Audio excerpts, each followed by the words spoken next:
We've done a ton of iterations. You know, we do the renderings, we do the tile selection, we do the color selection. We work through all of this stuff so that nobody gets decision fatigue either. You have like 12 weeks minimum before we actually need you, so you have plenty of time. And we also don't want to rush your vision, right? Take your time, sleep on it to do this. Like, proper preparation prevents poor performance. The goal isn't so much just here's what walls you use and here's how you're going to paint it and here's the flooring. It's what's the experience that you're getting when you walk into the location.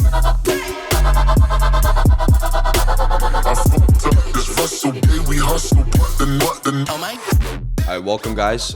Welcome to episode 13 of Moments in Construction at the Prawdzik Podcast. We have our special guest, Kathy Samaan from Samaan Design Group.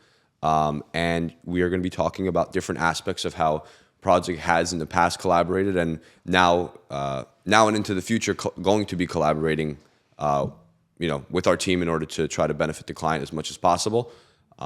But before we do any of that, can we get some background as to really who Kathy is and how you got started?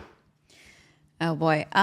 So I've had my business now for over 4 years, but I started in construction. I used to do my own flips for about 10 years, and I sort of got into that game through that avenue, as well as my family does redevelopment. And so I kind of learned from those experiences, and I started to realize very quickly that my homes wouldn't sit on the market. They would sell in either the pre-sale, like before they hit the market, the first few days they would be on the market. And so I kind of figured I had a knack for this.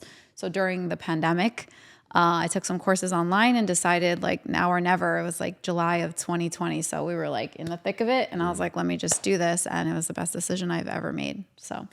Nice. Yeah. How'd you start, like, in terms of, I guess, operationally speaking, but also like, who are your first clients and what kind of experiences you have with them? So I had just moved back to New Jersey, and a friend of mine in Pennsylvania, I had just filed the LLC paperwork, and they're like, we're moving into this house. You're amazing. Like, we saw the house you built. Would you help us? What town was it? It was near Covington Township, PA. Okay. And they had purchased a home in Glenmara, which was like 20 minutes from there. Mm-hmm. And so we had been friends for maybe a couple of years, and they were like, would you help us? And I was like, sure. And I had just filed the LLC paperwork, so I was like, all right, I guess I'm going to charge these people. Mm-hmm. I got my first check, and that was in October. So I filed my LLC paperwork in July. By the time we figured out logistics and all that with them, mm-hmm. It was October, and I had started with them, and we worked with them for over 6 months. And, I took that first $5K check and I turned it into a 7-figure business in 18 months. And here we are, sitting with you fine people. Nice. Wait, you said you moved back to Jersey. Where'd you live before? We were living in Covington Township in Pennsylvania. Oh, okay. Yeah. And then before then you moved somewhere else too, right? Oh, we moved 10 times in like 12 years, but we lived in Cleveland, moved there a couple of times. Because every time we would move, we would like get a temporary place while we were renovating something. And of course I was like there with my hammer and taking out tile all by myself, cutting myself, doing all the fun things. It's all right. Got to get dirty sometimes. Sweat equity. It's honestly it's honestly like those are the things that you learn through. Like, you can't understand how to do what I do unless you've been there. And no, shade at any other designer that hasn't done that. It's just like, if you don't know how to build the thing, how can you really design it? Like, you want to learn how to reverse engineer what you're doing, and that's where to start. Mm-hmm. So for me, it was like, those were the best things moving me forward in those 10 years that got me to understand like what it would take to do this for someone else. Mm-hmm. And I think the cherry on top for me is when I did build that house in Pennsylvania. It was like the largest project I had ever done. And that was a ground up construction. Mm-hmm. So understanding like every single component of what was required. And even then, when I started the company, 4.5 years ago, it isn't what it is today, right? Like, you worked with me early on and you're working with us now. And it's like such a huge shift in what we're providing to not only yourself, but to your end user, to your clients, mm-hmm. because it's the other things that I've learned since then, right? Like neuroaesthetics and all of these components and all these layers to make the home, something that invokes a feeling and also makes your nervous system calm and feel like, yes, I want to be here. It feels so cozy. And like, I love when I come home, that sense of peace. And I don't think a lot of people consider those things when they are designing. They're like, they just want it to look pretty. But we're going a step further and we're saying, okay, well, how do we heal your nervous system? How do we make you feel warm and at ease? And like, you want to always come home and have that peaceful feeling. So it's a lot of these layers. Interesting. Yeah. So when you first started, you said 4.5 years ago, plus minus, what was like what was Kathy Samaan's design? Like what made Kathy Samaan? Like what did people know you for? When we started, I think it was more of like a contrast. We used a lot of black and white in our design at that time. Okay. And which, if you've seen my work previously and see my work now, we've vastly shifted. I've grown as a designer. My team has grown. And so back then it was like these bold, contrasting, fun things that we were doing. Was that because that was like kind of hot in the market at the time? It really wasn't hot in the market quite yet. When you started? When I started, it was just starting to get there. And it had already been something that I was doing previously. So I was like, all right, let me like run with this. This was something that felt comfortable to me at the time. And usually like we all kind of operate in that way where something that feels in your comfort zone is where you feel like, okay, like I'm accelerating here. Let me play into this. Okay. And what I found is to do the opposite. Is like do something that no one else is doing. Play into that. Like go on the has there ever been end. With that mindset, has there ever been a design, whether 4 years ago or today and any time in between, that was like a big flop? Like you feel like, damn, this fucking sucks. Like this is not what I thought it was gonna be. Really? No, I think what I find challenging is maybe what you're asking, is typically when we work with a client who has their own vision so rigid that they're not open to our ideas, because you're really hiring me because of my intellectual property. You're hiring me for the ideas. So if you've already got what you want and you're solidified in that, you're not going to get the best work out of me, and you're not going to like the end result, because it's not going to always blend the nicely. Do you ever incorporate the clients to thing, or you're just like... Absolutely. We want their feedback because we want it to feel like them and what they represent and who they are. Even on the commercial side, like we do a lot of commercial work.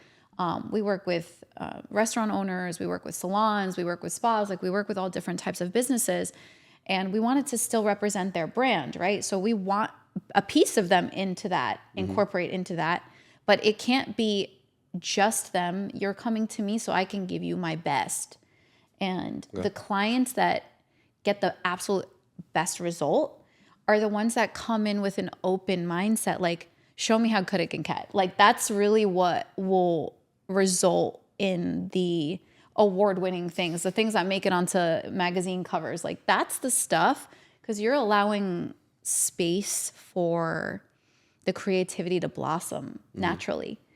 So with that, do you have any aspiration people or people that you aspire to be like? Or, I mean, obviously you want to be Kathy Samaan, but like that you look up to, you know, like damn, that person's design are hot, like something like that. I think there's many amazing designers in my industry. But for you, like specifically, do you have specifically? I love Kelly Wersler because I think it's something fun and different. Like she layers really nicely, which I love. And she local or? No, she's out in LA, but she works all over the world, and she's done some of the most incredible projects. And so, you know, there's other architects and things that I look up to. But what I find interesting about real creatives is that they look for the inspiration in anything. And I'm very similar. Like if I'm traveling, I'm getting inspiration. If I'm having a conversation with you, I might be inspired by something. We really soak up everything. And I'm not the type of designer that gets stuck in my ways. Like, I don't ever want to be stagnant or complacent, or I'm always shifting forward. And I find that some designers, whatever they were doing 10 years ago is what they're continuing to do now, because it's like, this is my niche. This is what I'm good at. And I'm always looking to level up, to learn something new, to have a new perspective, to bring in different aspects of my travels into my work, even my culture, my heritage, right? Like, I've started doing that too. And so it's really important for myself to stand out in that way, versus other people that are, this is my niche, this is how I brand myself, this is my design style, and this is what I have to say. And that can get boring. So you feel like you don't have, so there's no Kathy Samaan standard? There's a standard of what I think is a bomb design. Like, yeah, like I want something that's incredible. And we do a lot of textural components. I think for me, that's really important. So that's like your it? What, texture? Yeah. 100%. A lot of my designs have different types of textures. Like, even here, right? Like, you've got boucle, you've got like this fur, you've got this velvet, right? Like, there's a lot of texture here. This is just a pillow. I know. I look at this. That's you're just like, a that's pillow. just a pillow. This is a pillow. This is a pillow. For me, like, those are the things. And I don't know that I would necessarily pair these all together, but I'm saying, like, that's what makes a design stand out. It's a lot of the textural components, because when we talk about neuroaesthetics, that I kind of mentioned that earlier, is you're taking a lot of the components from nature and you're bringing them inside. So what is calming to your nervous system is definitely texture, because out in nature, there's a lot of texture. There's wood bark, there's grass, there's stone, Like there's... Yeah, that too. So there's a lot of, and we're designing a bunch of dispensaries, so that's very appropriate. That's hot in Jersey now. I feel like everyone's opening up a dispensary. Everyone. I've never done that in my entire life, and I think we've designed 4 now. So it's like the running joke amongst those clients. They're like, "How have you never?" And I've designed like a bunch. So listen, you got your preference. We do cool stuff. Like, we're designing one now that has an amazing concept, and I can't wait for that grand opening, because we can't share anything yet, but it's one of the coolest concepts we've come up with. And do you the owners like commercial more or residential? They're different for me. Like, what I find really fun working with brands and businesses is that, like, we're designing an entire concept that's going to be replicated over a bunch of locations. So whenever we open a flagship, the idea and intent behind it is we're building your brand so you can replicate this and open 10 more. So the style never changes. Well, it'll probably shift and like migrate over time, because brands do, rebrand, or they develop, right? Even myself. But it should still feel and look like that company as you move forward, right? Like, when you go into a Nike store, it might have a different layout, but it's still a Nike store. You know it's a Nike store. It has the same branding. Okay. So when we build out those, Same orange color, right? Right. Like, they've got certain components that they carry through in every space. And most successful businesses have done that. So when we're building out commercial spaces, our intention is to always have it be something that carries through to all their subsequent locations, especially when we're working with a flagship store. And, we've worked with some amazing businesses where we'll just be finishing up a project and they're just got the second location open, and they're like, we've already outgrown this. Like, we already need 2 more chairs in here. We already want to grow further. And so, like, that's an amazing feeling. That means we did our job so well that more and more people are noticing their business and they want to be in that location. They want to grow further. So it's kind of a nice thing. And those clients call us back more than... How much do you feel contributes to, on that point, social media and marketing the brand versus what you have and what you built in design? So... Because you could build a beautiful home if you don't market it properly. Or you could do anything beautiful. If you don't market anything properly, then it's not going to get in front of enough people. So how much of that aspect do you think contributes to design versus just proper marketing? I'll also challenge that and say you could market something impeccably, and then people come in and it's like, this is what, like, ew, like that's not what I was expecting, right? Yeah, but that's like 90% of real estate listings. Yeah, but right. proves the point. And that proves the point of how effective marketing is. Correct. So it can play both ways. What we want to strive for is when you walk into that space, it's a absolute representation of what was marketed properly to you, if it was marketed properly. Do you feel like your design caters to a specific type of client versus another? We definitely cater to a luxury type of client. Well, okay. Aside from luxury, like specific type of either nationality, age, demographic, whatever. Just like a specific person. No. No? No. I think it caters to people from all walks of life. I've worked with business owners who come from other countries who are immigrants. I've worked with business owners who are, generational wealth. I've worked with, people like my family who've come from nothing and built something. I think that's maybe at the core of How about like Asian American, Indian American?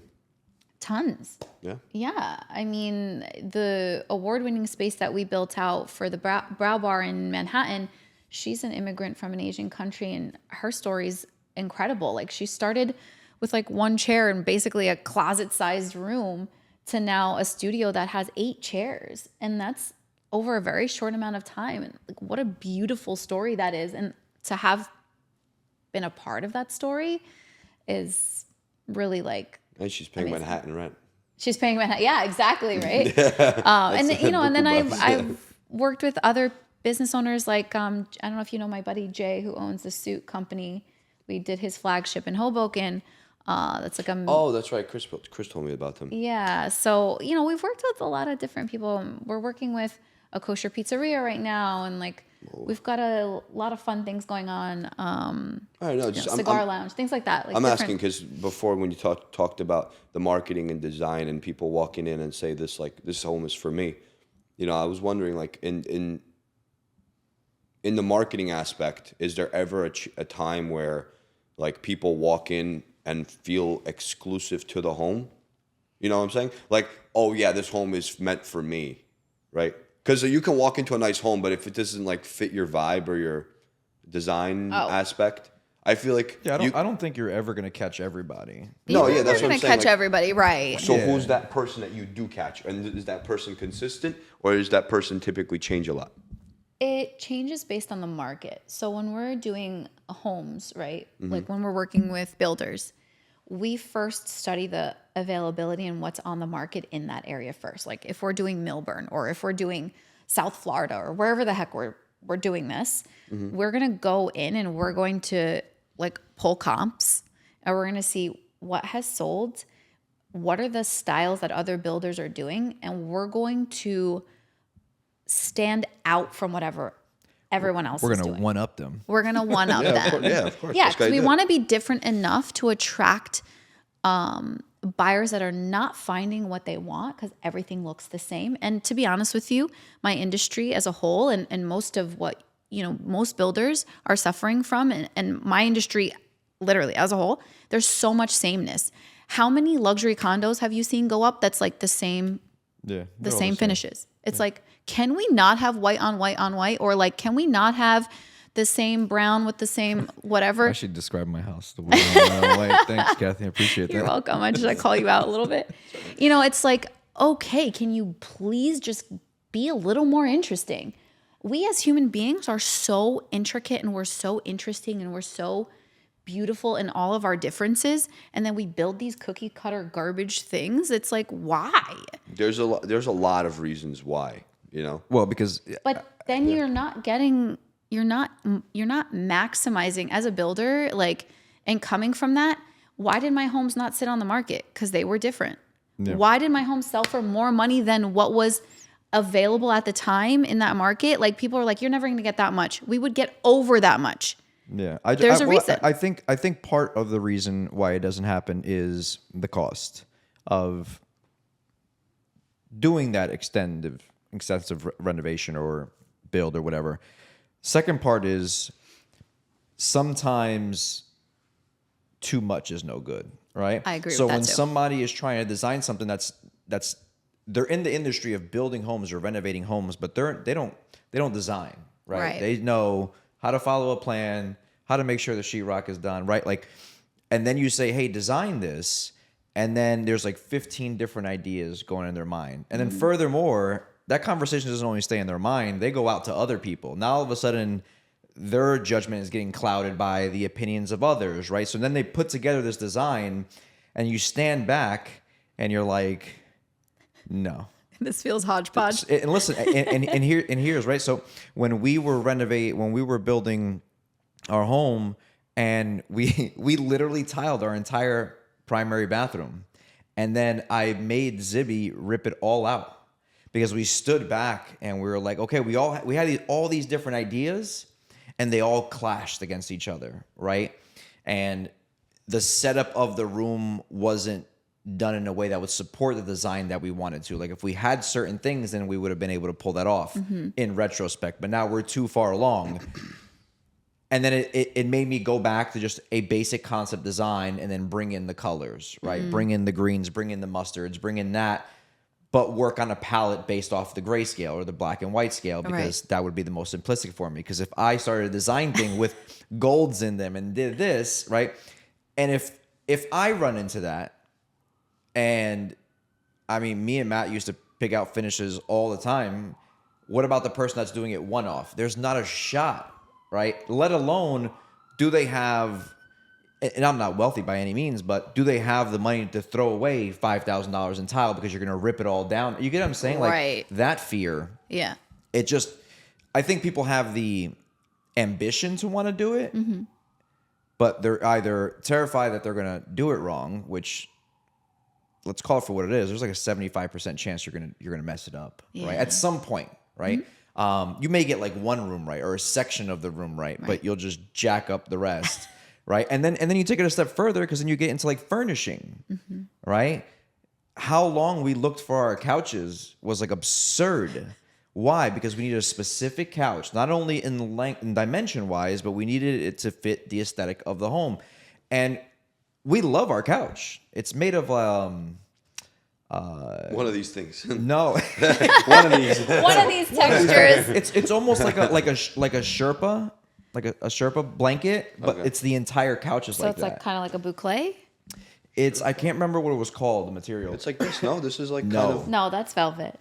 I think he's talking more of like It's like that pillow, the top of that pillow.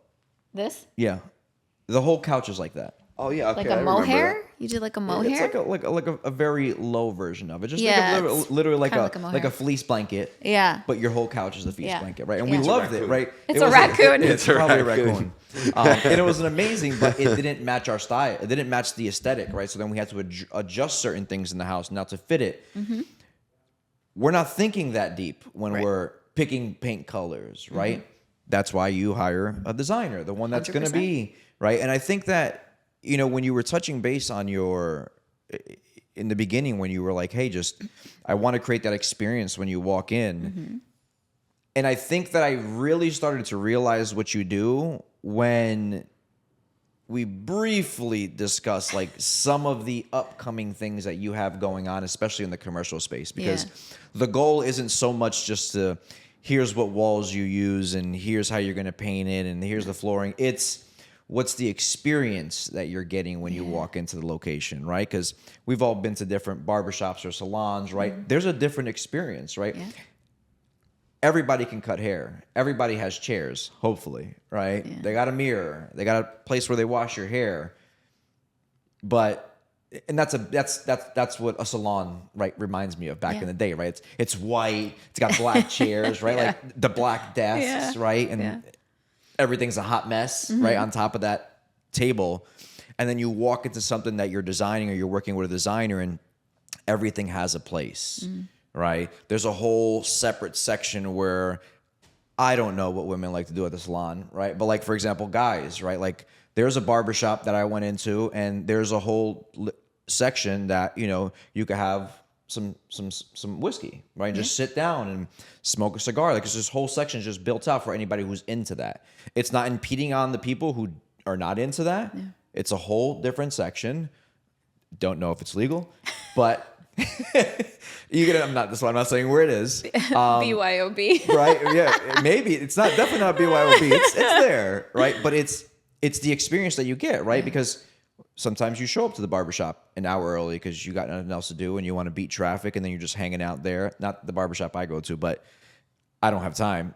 But there's gonna be guys there hanging out and they're talking to each other, and then they go and take like, what else do you do? Sit there and just watch TV? Like that's like the traditional. So that's really what you get out of working with somebody like you, right? Where it's building out that experience, but now it can be in a commercial space. If anybody's got a dispensary, the dispensary designer is here. Or any business. Or your home, right? 100%. Where I see it in my home where I'm like, okay, well, I designed it, and it's not cookie cutter, but it's very, I don't know the words. I don't want to say generic, which is kind of cookie cutter, right? It's very bland, and you really have to bring in everything else, right? Where I look back now, and I'm like, oh, I could have done this differently, or I could have done that and changed that. And eventually I will do it. But I only got that experience because when I finished the home, I'm like, this is a masterpiece. And then I'm like, it's not. It's good though. It's good. It's nice. It's nice. It's good. It's good enough for us. But I always tell my wife, I'm always like, I need to put something on this wall. Like wall just bothers me. It's just wall.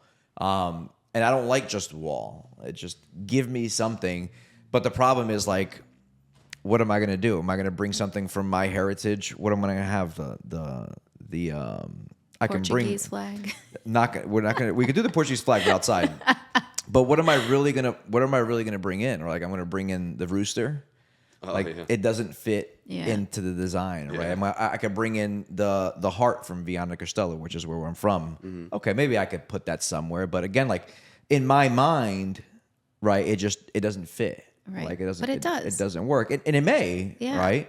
But I don't trust myself after experiencing the primary bathroom. Right. Like it wasn't fun, and Zibby was mad. Yeah. But he understood though. He even said himself, he's like, I don't know. And I was like, all right, let's rip it out. Like, well, I think right when you're not a professional in it, like you're not thinking 12 steps ahead.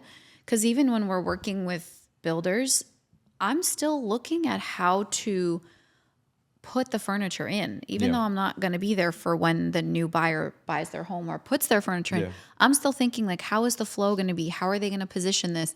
Does this make sense? Like we walked that property with you and I was like, why is this sink not centered to this? Like, why is it, those are the very small details that we pay attention to that makes the experience that much more visceral. So when you walk in, symmetry plays a huge role in experience. That's why our brains love symmetrical faces. That also applies in our floor plans. That also applies in our homes. Having that intentionality, I don't have a symmetrical face. Most of us don't. Yeah, Most of us don't. But the more symmetrical your face is, the more attractive people presume you to be. Really? Yeah. Yeah. Symmetry is something your eyes are actually drawn to cognitively. So there's studies on it, and Go home. You're like just they have those apps where you can take nobody's faces. No, wait, but have you off topic? But have you seen some people use that app and it always takes their bad side and it looks ridiculous. I look crazy. Yeah. They're like, I'll take the way I am. Well, just listen. Those are fun, but I think also those apps create like an unreal expectation of people. 100%. Yeah, it's like the baby apps where you take your husband and wife and you like AI generated child. What it's going to look like? It looks nothing like your actual children. I'm going to try that. Have you never tried it? No, I've never tried it. It's hilarious. It looks nothing like your actual children. My wife thought that if she kept saying blue eyes, blonde hair, blue eyes, brown hair, blonde hair enough times while she was pregnant, that my son would come out with blue eyes and blonde hair. I'm like, that's not the way this works. I'm like, because if he comes out with blonde hair and blue eyes, we're gonna have a problem here. Nobody's got blue eyes in my family. I got blonde hair. It's just really dark because the sun sucks over here. But if I go to Portugal for like a month, I come back, my hair is blonde. Like golden. Yeah, it's like golden. I love that. Ridiculous. Golden. But to your point, builders. I mean, Matt said he met some guys building like, I don't know, how many homes is this guy building? A lot. right? Like Thousands. Yeah. 5,000 homes. Thousands. Yeah. Just because they're in the business doesn't mean you don't understand. 100%. There's design business and there's home building business. You can probably be good at both, but you would have to really study both, right? And I don't necessarily think that home builders are good at designing because it just takes a different type of characteristic and a level of focus and attention to detail. Not that builders don't have attention to detail, that just your traditional home builder doesn't have, right? They're very, very timeline focused, right? 100%. This takes this time, this time, this time, this time, this time, this time. There's no time in between to stop this, to insert this because it makes better into the design.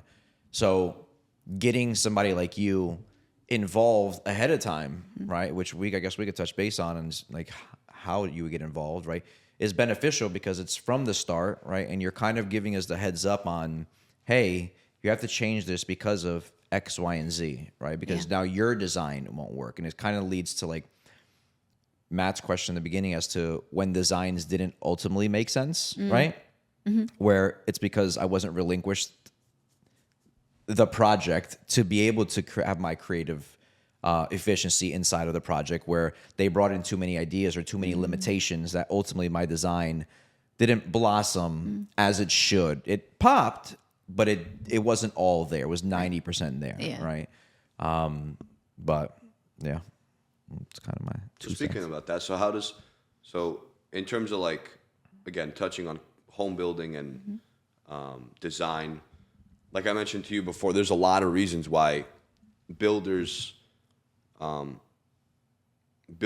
look like they're the sameness, you said, right? Sameness? Yeah, That's the word, right? Sameness, right? So a lot of builders have this sameness, quote unquote, but it also comes down to what level of scale you want to get to, right? So there's a lot of reasons why a lot of builders stick to sameness, whether it's branding, whether it's a standardized look, whether it's operationally driven, just kind of makes sense for them to do one thing and stick to one thing, and obviously change it here and there.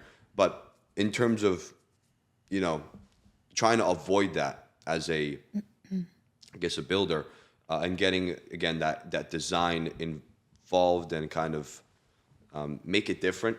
How does, us working together on certain homes for the next couple coming up allow the ability for kind of that uniqueness for the customer, like I mentioned before? Like, how does someone that we're trying to market to, or someone that's looking to buy our home, or that's someone that's looking to build a home that we're going to be doing for them, how does a customer, or how does a client, or how does a potential buyer, a prospective buyer, walk into a home and say, you know what, like I like this, this is for me, and from that say, okay, what are we looking to do further? Because a lot of our homes pre-sell, if not all of them, right? So there has to be a level of, okay, well, I like this, but maybe I don't like that. Is that a potential for the client, or is it potential for, let's say, the client to walk in and kind of get that vision and deal directly with you, or is everything done through kind of like us and our design through you, right? So just kind of explaining how, I guess, we work together now to talk more about how we can benefit the client. How would you feel, or how do you think, the process of working with clients works? Because again, I don't know how your other builders operate, and I don't know how they kind of do business, but our biggest value and our biggest thing is always to pre-sell. We love pre-selling. We love dealing with customers. We love handling different types of people and all that kind of stuff. So just kind of wanted to get your perspective on that. So one thing, like working with builders, right? Like, how many white board and batten black window houses do we really need in one market, right? Like, talking about standing out, like working with someone like that's old. me, Like that's right? already old. But I still see it. Like, Yeah. I still see it. And I've even handed over packets where I don't even spec any of that, and I'll still come back to a job site and see it, and I'm like, I didn't even put this in my packet. Yeah. So, it's also me trusting the teams that I'm working with to execute. That's really important. It's a big piece. It's a big piece of the puzzle. And if you're going to hire me or want to work with me, know that I'm not going to bring you the cookie cutter stuff. And we need to have a collective team effort on like, okay, we do want to be a little bit different. We do want to stand out. Because the client that's going around to look at these homes that are all about the same price doesn't want to look at 12 white farmhouse board and batten style homes. Like they're like, can I see something else? And so like, let's start there, right? Like we're not going to bring something to our builders that is already a saturated market and bring you something that's the same. That's number one. And two, when a client does come in for you guys on a pre-sale level, we, have options already in our packet. So we've already thought through 3 different scenarios. We basically build out those homes to have 3 different looks almost. So you're coming in and, everything that's in the packet has already been thought through. There's 3 different baseboards. There's 3 different faucet fixtures. There's 3 different everything. So you can really, quote unquote, like semi-customize working with you guys and myself. And so that way you're getting the best cohesive home that feels beautiful when you walk in, even though you may not get to walk into a finished house when you see it. So to touch on that, what's the level of collaboration in terms of the design, right? Because a Prawdzik home, right, or in general, any type of builder, and this is what I would assume, a builder that is trying to build a reputation, that's trying to, again, have a look, right? Like when we started, really kind of doubling down on a certain aspect or standardized design, it was always the black on wood. And then everyone started to copy it. Yeah. Like I saw it Linden, then Scotch Plains, then Cranford, then I saw it in Ridgewood. It was like, all right, well now clearly like this is old, right? It's that old European look that I always liked. I always liked the black, the grays, wood, either white or a lighter wood, darker wood, whatever, depending on the color of kind of you do. But how much of it is collaborative with the builder, right? Meaning like a Prawdzik home still needs to be a Prawdzik home, but have the Kathy Samaan design, right? So it can't just be like completely different out of the norm, because then our potential client pool changes, right? So how do you factor that into the homes so that way it's not like legitimately 100% 180-degree rebrand, and so that way it's still a Prawdzik home but has that touch of Samaan? By putting a blue door. Yeah, listen. I mean, there Blue are doors, hell yeah. Yeah, like we can do tweaks, right? Like when I we're like working. Hugo's idea though. Like take an accent wall and then do like one piece of trim in blue, or like take a brick or a tile or something, and do a little bit of blue somewhere. Again, I think that's a good idea. Everyone hates the blue door in Newark. I love that shit. Like it makes it pop. It makes it pop. Whatever. Listen, at the end of the day, my battle with the blue door is not necessarily that it's blue. It's the fact that you like the blue door. Maybe I like the blue door. Maybe you do, but the buyer doesn't. Yeah. Right. And I think that, Matt's approach to the blue door was kind of like a McDonald's, right? You see the red with the yellow arches, it's McDonald's. It's not Burger King. It's not Wendy's. The problem is that Color. cup of fries that is red is disposable. Right. Unfortunately, your front door, your garage door is not. And that's where my idea came. Okay, well, maybe on the aesthetic of the home on the front, there is one blue brick. Right. Just one. Right. Just one. Yeah. Because I don't want the whole side being decorated like lights. Like just, right. Or we even saw like a stamp where it like was a placard. Yeah, like a little placard that on the top right-hand corner of the house. And it wasn't any color. I think it might have been black, right? Yeah, and it was like just a steel plate. It was a steel plate. Yeah, like that you like kind of mount to the top, and then maybe we could make that blue, or like backlight it blue.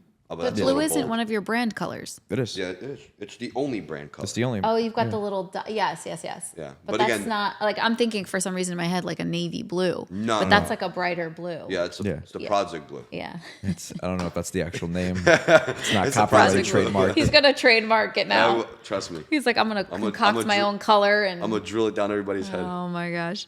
I think like when you're talking about creating a brand, right? Because that's what you That's what you're creating. It's like working with any of the other businesses that I've worked with. You want to evoke a certain instant reaction from your client pool that is looking for a Prawdzik style home. Trust me. When we were first doing it, everyone's like, "Did you build that house because it's black?" Right. And 90% of the time, when we first started doing it, it was yes. Right. And then it started to trickle down, no, because everyone started to copy it. Yeah. Right. So the blue though, not many people are going to copy that blue because, like Hugo says, not even us. The builders, listen. In my view, the builders that are generalized, that solely quote unquote flip. Right. Yeah. They just focus on one thing and one thing only: buying, selling, and making money. That's it. If they cannot sell, they can sell it to a person. They don't care who they sell to. Whereas we, right, and that's why I asked you before what kind of clients you deal with, right? Because a lot of our client pool is Indian American or Asian American, right? You get, the whites here and there, but Indian American is what our predominant market is, and that's who we kind of cater to in the Scotch Plains Union County market, and even sometimes up north. And that's why, like, certain people gravitate towards a certain thing, and that's why I asked you the collaborative aspect, right? Like, how does a Prawdzik home stay a Prawdzik home when Kathy Samaan is designing it? What is like the back thought of that, and how does like our client pool not change, and how does our client pool? Oh, that's a Prawdzik home, and the blue is what I think stands. But see, so I disagree. I think I disagree too, because here goes back to some of the conversations we've had. BTS, right? Is that the acronym? Behind the scenes? Behind the scenes. There's nothing wrong with our client base right now. Right. I think we have a very healthy client base. We have a very good following. But the minute the Samaan Design comes in to the house, let's call it for what it is. It's a return on investment play, whichever way we cut it. Oh, yeah. Therefore, the price points have to change on our homes because now there is more that's offered in the home, right? And it's not in the sense of a material. There's probably going to be more materials and more textures, but there's more from the aspect of how you feel when you walk in the home, and of course, right? So well, listen, we're a business. We can't maintain fully maintain our same client base with the new design because. Not that it costs more money to do. Because it costs more money at the end of the day, right? Therefore, we're going to sell it for more money. That's the expectation. Unfortunately, we can't build any cheaper. Like, we really can't. Like, I don't think anyone could build. We are the most affordable home builder, hands down. I don't care anybody who calls me to get a price. We get combated that all the time. Like, people sometimes don't go with us because they feel like our price is low and they feel like they're getting shammed somehow. Yeah. Right. Which again, we build very cheap, very cheap. Yeah. So. Again, like, we don't mind spending that extra money because we know that we can execute, like you said, big play, right? Because you can't just design something beautiful and then you walk on site like, what the fuck is this, right? Yeah, that happens probably a lot. I don't know it with happens other people, but quite a lot, and I try to not work with those people. Like, I trust you guys because I know that you can see the vision. I know that you can execute really well. I've come to your homes. I've walked them. They're absolutely stunning. Like, the finish is beautiful, and I can't say that about everyone. Yeah. And so I tend to gravitate towards not working with those people. And it's, when you're trying to maximize ARVs, like we're talking about making money, that's what really helps you stand out in those markets. Like, you walk in there and you're like, oh, this feels like, wow. Yeah. And right? to the point, again, I want to make sure we preface this and talk about this. Our goal is to make money. We're a business, right? So the goal is, if we're going to be working collaboratively together, doing nicer stuff, doing more of the nicer stuff, doing better finishes, we need to sell the homes for more. That's a fact, right? We need to be able to make money and produce an ROI, like Hugo said. Yeah. But in my view, I think the client always takes that and isolates it and takes it the wrong way. My view is always, the goal is always to try to give the client the best value. Right. And builders that are quote unquote, or builders or people that are flipping are really catered towards money. Right. Let's just say. So the builders that lose money tend to always produce a subpar product because they want to conserve their money. Right. You understand? So Yes. they'll start like strong, and then towards the end of the project, they start to skimp on everything when it really matters. That's like when it really matters. 100%. Yeah. So people start to skimp at the end of the project when you're supposed to spend the money, right? And if you execute it properly during the rough foundation and so on and so forth, then you would have the extra surpluses or whatever to spend a little bit more, right? So I always say, like, I'm always in favor to charge the client more because it makes us more money. Therefore, we feel better about providing a higher value to the client. Right. Whereas if we don't charge the client enough, we're losing money. We're producing a shit product. The client doesn't benefit. We're losing money. You're not happy because it's not getting executed on. And it's just a trifecta of bullshit. Right. Whereas if we charge the fair price for that quote unquote increased value by the nicer finishes and stuff we do, the client pays more, sure, but I don't want the clients to think like, oh yeah, they're just trying to, take advantage of me and charge me an arm and a leg, and this is the shit I'm getting, right? No. I want to make sure I make it clear to people that higher ARVs or after repair values or charging more for the home does not equate to just trying to take advantage and make more money because we're laughing our way to the bank, No. right? It's because we're trying to reinvest back into the business to produce the higher value. By, again, who knows, like this might be tier 1 of the design. Maybe there's a tier 2 where it's even nicer than what we already have. Right. So obviously there's levels to this shit. The $1 million house is not the same thing as a $20 million house in the Hamptons. No, So. of course not. And then there's working with a designer, we have access to a lot of things other people don't, right? Like I went to Salone in Italy in April and I toured factories. And so I can bring you a quality of product from there that is probably the same price point as something that's more economical, but is still like much higher quality because I have trade only access to those things. And we're delivering those things to the hands of builders who trust us and we trust them to execute these projects. What's the point of having exclusivity if you're not going to utilize it? No. I don't want to pay over $1 million for a home and go to Floor and Decor and see the same tile that I have in my $1 million house. You know what I'm saying?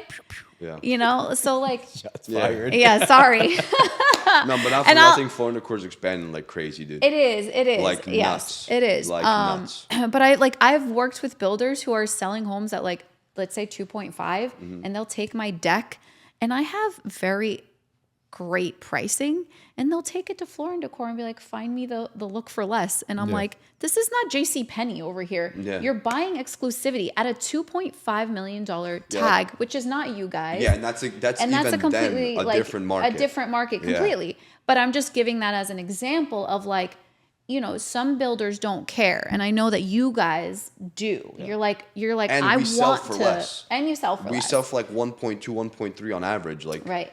We provide like that level of detail. Our margins are a little slimmer, right? Yeah. But we bank on volume. Right. Right. So that's what I was telling you before. Yeah. Like there's times and places for design. Yeah. Right. For the last 3 years, 3 years really is when we doubled down on executing and not finalizing, but growing the team and operation. Yeah. Because we felt that at that time we had a product, and we still do, in terms of a design look that stood out and people knew about it. So we didn't really care about the design as much. We said, let's standardize a build and let's focus on operating as efficiently as possible to be able to maximize our margins through operational efficiency rather than trying to charge the client more. Because that's how you survive in business, right? Jeff Bezos says himself, the best companies survive by charging the client less and pushing your own margins higher by your own operational efficiency, right? So we focused on that for so long, and then once people started to copy us, and our operational efficiency was going up, and our company was growing, and we had more people, more hands in the pot, more eyes on the product, more ears, and people working the stuff. It wasn't just me, or it wasn't just Hugo, it wasn't just other people that kind of led it. Now we have a whole operation. I think we're like 15 people big at this point. We want to focus on the design. We want to say, okay, let's do the next thing that's going to make us stand out, where we can again plug and play it into our system and benefit the client and again, make money on it. Obviously, we need to produce an ROI because then we can unlock even further operational efficiency, even further benefit to the client, even further better design. Yeah. Right? Like you can buy $2 a square foot tile, or you could buy $200 a square foot tile. Right. But obviously, you're not going to put $200 a square foot yet. But you get my point. Yeah. There's levels, right? So But yeah, I mean, again, I just wanted to touch on that specifically for not only for the information for the clients and for the people watching, but also just, kind of getting the back end of how the whole design, like Hugo mentioned before, plugging it into the beginning stages of the home. So can we talk a little bit about at what point do you get involved? How do you get involved? What's the importance of getting you involved early? And then if the client, let's say, comes around at the framing stage, right? Mm-hmm. How do they benefit from you getting involved early by us, retaining you quicker? Or let's say a client gets involved towards the sheetrocking stage when it's like we already have some of the stuff ordered. How do you make sure that their vision, because again, they're buying the home and they're building with us, gets executed properly and ties in maybe the choices that they pick?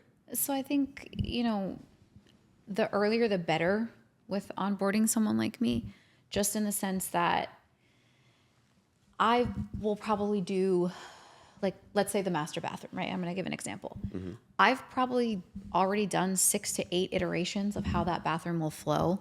And we've, as a team, collectively sat down and said, okay, like, these are our 8 iterations.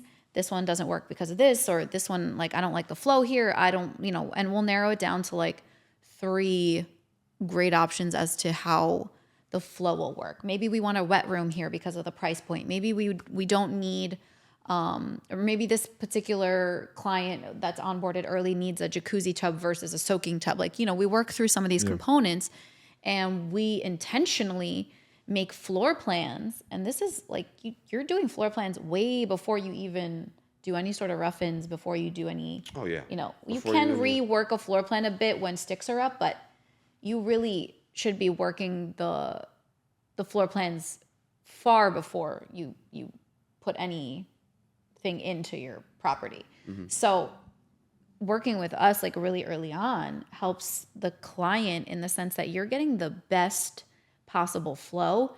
We're applying our neuroaesthetic like touches to everything. And a lot of that comes down to majorly to flow and, putting things in that are curvilinear, like creating these concepts that have been thought through. Like when we were talking earlier about like thinking 12 steps ahead, my wheels are way far ahead of somebody who isn't in this industry or just went onto Pinterest. Like, it's cute to go onto Pinterest, but like your space may not allow or allot for that type of thing that you think looks cool, right?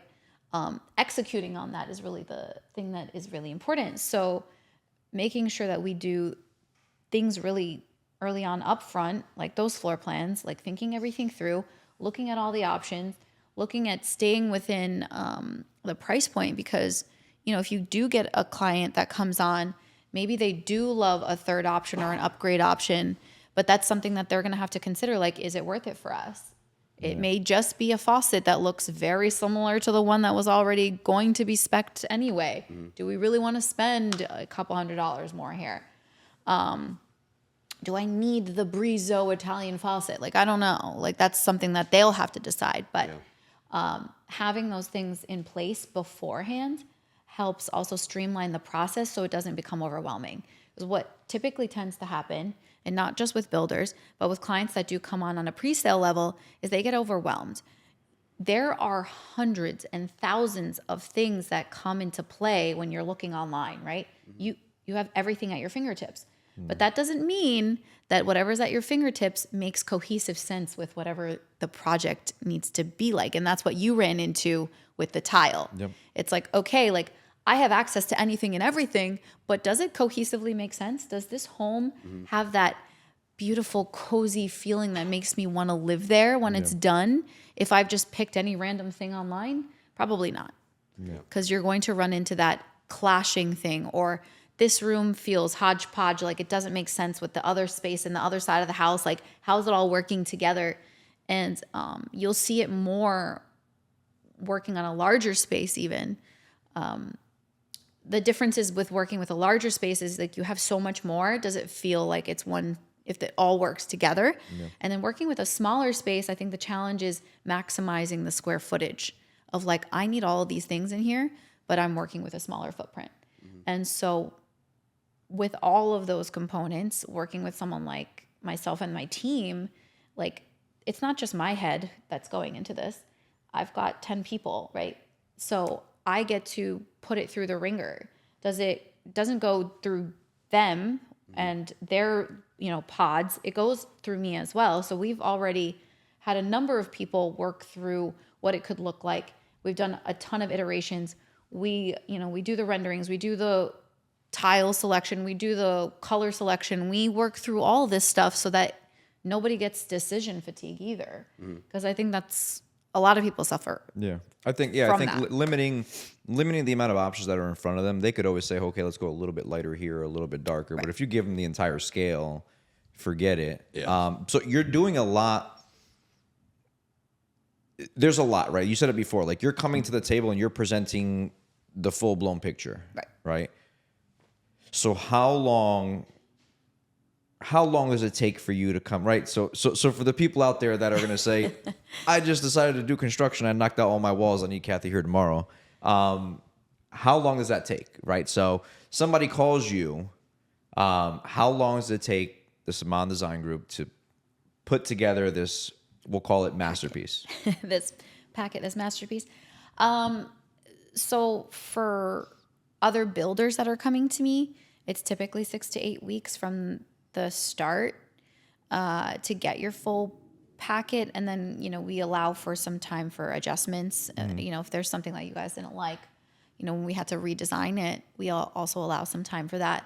But if it's a private client and they're wanting furniture selections and an extended, it's more like 12 weeks. Okay. Just because we have to do more procurement with that. Yeah, right? no, it makes sense. And we come through and we hand everything over with a procurement schedule and everything so that it makes it easy for everyone's sake. And we have different packages for different types of clients, but private clients that want us to also do procurement, that's like a whole other bag. Okay. Which we stay on through that entire process, right? To hand deliver, to white glove, all that. And that's a completely different set of. Do you wear that suit to make the deliveries? Kathy's yes. in her OSHA compliant construction site attire today. I'm glad she wore that for the podcast. Listen, I called OSHA myself. They made these shoes specifically for me so they can be compliant, okay? Yeah. Maybe from a comfort level, but not from a heel perspective. You saw me walk on that job site in the dirt with these on. Yeah, I mean Kathy looks like she's walking on a plank. Yeah, every second that she's on a job site. Every time. Oh, it's good for balance. It teaches, agility. So if I'm not a home builder and I'm a regular homeowner, I don't mean that, and I'm just a homeowner. Yes. But I don't want full procurement. I don't need you to pick. I want you to just give me like the same packet design that you would give to a builder. Is it 6 to 8 weeks? A little bit longer? Yeah, I would say 6 to 10, depending. Here's the other component that I think a lot of people don't consider. Aspect? Huh? The homeowner aspect? Well, not just the homeowners, like everyone, we're pretty busy. And if you're if you're coming to me after you already ripped out the walls and you're like, I need you tomorrow, that's not happening. Yeah. We're just going to be like, hey, I would have loved to do this, but I can't. And So ideally, somebody who would want to hire you and your team would contact you probably right around the time that they begin conversations with an architect. 100%. Okay. Because even when we do, have a homeowner that's working with an architect or with a builder, the sooner we get in, the better. Because again, we're doing floor plan manipulation to maximize all of the things that you want in your space. Yeah. So if we're not coming in at that time period, then you're already behind. Sure. Because I can't fix your plumbing after you've already decided on it with the architect. Yeah. Right? Like I can't manipulate the floor plan and tell you, well, if we put the vanity on this side and tweak this, now you get this grand shower. Yeah. You've already worked it with the architect and you've already submitted the plans. Like, what can I do now? Yeah, well, you should, like Hugo said at the very beginning, because typically architects give you like a design revision phase, that's when you should be involved already. 100%. Because then he's not drawing the whole CD or Right. construction documents. Right. He's just, okay, here's the first iteration of the design plan. Make your changes. I'll make the changes. Then he gives you the elevation. Yeah. Right. Here's the elevation. Make your changes. What are your changes? Yeah. You make that, and then he starts the construction documents. Yeah. And then from there, you can even say, okay, add a light here, move that light there, do that light here, put the light there, or change that plumbing here, do that there, or do the outside, do this like that. Right. So you should be involved in every step of the design phase, from floor plan to elevation to construction documents to printing. Yeah. Then we submit your vision to the town, and we say, boom, this is construction operationally speaking, this is what the house will be structurally speaking. And then you continue on that, and you get the snowball's already rolling at that point. Then you just while the permits are getting Getting obtained, right, getting processed, whatever. So that probably takes what, on average, a town maybe 5 weeks at this point, right? So by that, when we get permits, your design package comes, we make changes to the design packet, and we don't need you right the second we start, because we still got to excavate, dry well, foundation, start framing. So that's another 4 weeks. Yeah. So realistically, if a client starts, or if we start with you the minute we know we're buying a property, the minute we know we have a client coming on board, or a minute that we're referring you to a client referring a client to you, the design phase, you have like 12 weeks minimum before we actually need you. So you have plenty of time. Yeah. So, and we also don't want to rush your vision, right? Right. Like, take your time, sleep on it to do this. Like the goal is, proper preparation prevents poor performance. 100%. The 5 Ps. Yeah. 5 Ps And like success. working with a lot of architects, sometimes we'll do the RCP, we'll, the reflective ceiling plan, like we'll do that stuff and hand over the DWG to them. So it makes their job easier, right? And they don't have to. DWG, that's the funniest. Kathy I've never heard loves anyone call it acronyms that. here. CADs. Just say CADs. The CAD. The CAD But file. that's what it is. It's a DWG file. There's different I types know. of files, like in our industry. I know. It's a differentiation. I just never heard so. anyone call it that. Yeah. The He CAD. just looks at whatever's at the end. Yeah. It's a DWG. Wait, so hold on a second. Just not to pigeonhole your entire basis of the company and how you operate. So let's just say there is a homeowner who the plans are being submitted to the town. So the floor plan is done. Would you still work with them? Yeah, absolutely. Okay. We'll do our absolute best to what we can adjust, on site. Sure. But we're happy to work with current floor plans. Absolutely. We've done that with a ton of other clients. And I feel like until it's framed and sheetrocked, anything's possible. Yeah. You just got to spend some money. Yeah, though. I mean, listen, if you have to make modifications to your plans, you can if it's a major change, right? Sometimes moving, 6 inches on a wall, not a load-bearing wall, but just a standard partition wall, it's not the end of the world, right? They're not going to... But you could always submit for modifications and always keep the plans going or the construction going. What you don't want to happen is, any homeowner doesn't want to have 1,200 change orders, right? Because I'm sure you guys do. I don't even know. You charge for change orders, right? You should. No one wants to come in and be like, okay, well, now we want to rework all this stuff. Well, that comes with a price tag. Yeah. So the sooner I'm onboarded, realistically, the more money they save. Sure. Because it's like, all right, well, now I don't have to see like a walkthrough with you guys when we're already, deep in construction, and now I want to rearrange all this stuff because I didn't think to hire a designer, or I didn't think this through, and now the light doesn't make sense here, and I want to shift these over, and I want to do this and that and the other thing. Well, that comes at a price tag, right? Yeah. Time is money. Time is definitely money, and I've worked on large homes that has happened on. Like, I'm talking 15,000 square foot homes that, weren't thought through properly, and it's like, no, that's not okay. And they're getting hit with bills and bills and bills. And that hurts no matter who you are. Yeah, of course. Nobody wants that, because you could be spending it on the furnishings. You could be spending it on adding like nicer landscape. You could do whatever you wanted with that rather than have it kind of be like, dang, I didn't think that through. So like, it's almost like dumping money into something that you're seeing a return, but it's like, I didn't really need to spend it if I had thought through it at the beginning. Yeah. Yeah, and that's just So- getting the right teams involved in the right Absolutely. stages. Absolutely. And that's what working with teams is all about. Like, that's how you get the best outcome for the homeowner. That's how you get the best outcome for your company. And for myself, like, I want my work to shine too. Like, I'm going to put my stamp on it. you know it's going to be beautiful because and you know it's the builder's responsibility, aka Prawdzik responsibility, to kind of facilitate all that. Like we're not just going to dump the civil engineer, structural engineer, architect, designer, project manager all on top of your head and say, hey, figure it out. You know, that's the builder's responsibility. So, but anyway, it was nice to have you on today's show. Thanks, Again, today's episode 13 in Moments in Construction for the Prawdzik podcast. We have again our guest Kathy Samaan from Samaan Design Group.